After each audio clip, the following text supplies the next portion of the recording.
Cycle চালানোর জন্য Montiel একটি চমৎকার জায়গা। সাইকেল লেনের বিশাল নেটওয়ার্কের কারণে পুরো শহর জুড়ে পার্কের মধ্য দিয়ে এবং নদীর ধার দিয়ে যাতায়াত করা খুব সহজ। মন্ট্রিয়েলে বেশ কয়েকটি সাইকেল রুট রয়েছে, যা সাইকেল আরোহী এবং গাড়িকে একসাথে চলাচল করতে সাহায্য করে। সাইকেল আরোহীদের আরাম ও নিরাপত্তা বাড়ায়। সাইকেল আরোহীরা রাস্তার পুরো প্রস্থ জুড়ে পাশাপাশি সাইকেল চালাতে পারেন। চালকদের অবশ্যই সাইকেল আরোহীদের গতির সাথে নিজেদের মানিয়ে নিতে হয়। এটি হাঁটার উপযোগী একটি শহর। সামনের স্কুল বাসটি থেকে বাচ্চাদের নামানো হচ্ছে। লাইট ফ্ল্যাশ করার মানে হচ্ছে স্টুডেন্টরা ওঠানামা করছে। রাস্তার উপর আশেপাশের সব গাড়ি থেমে যাবে। ফ্ল্যাশিং বন্ধ হলে তারপর গাড়ি পাস করতে পারবে। এটাই স্কুল বাসের নিয়ম।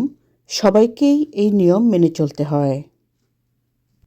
মন্ট্রিয়েল এমনই একটি শহর যেখানে রয়েছে প্রচুর সবুজ পার্ক, থার্ড স্পেস এবং সাইকেল চালানোর পথ।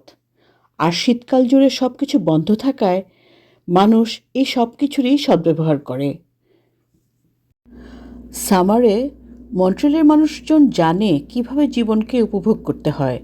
তারা নিজেদের বাড়ির উঠোনে বা বারান্দায় বারবিকিউ করে, উঠোনে বসে সময় কাটায়, দল বেঁধে হেঁটে বেড়ায়। তাছাড়া এখানকার পার্কের পরিবেশ অনেক বেশি আকর্ষণীয়। প্রচুর পার্ক আছে পুরো শহরে। সব পার্কগুলোতেই দেখা যায় লোকজন সূর্যাস্ত দেখছে, ওয়াইন খাচ্ছে এবং একে অপরের সঙ্গ উপভোগ করছে। প্রতিবেশীদের সাথে সদ্ভাব, খোঁজখবর নেয়া মন্ট্রিয়েলের এগুলো স্বাভাবিক ব্যাপার। সামারে রাস্তার উৎসবগুলোও খুব জনপ্রিয়। লম্বা দিন থাকাতে মানুষ অনেক রাত পর্যন্ত আনন্দ উৎসব করে। মন্ট্রিয়েলকে উত্তর আমেরিকার প্রধান সাইক্লিং শহর হিসেবে ব্যাপকভাবে গণ্য করা হয়। এখানে একটি প্রাণবন্ত উৎসাহী সাইক্লিং কমিউনিটি রয়েছে, যেখানে অসংখ্য তৃণমূল স্তরের ইভেন্ট অনুষ্ঠিত হয়।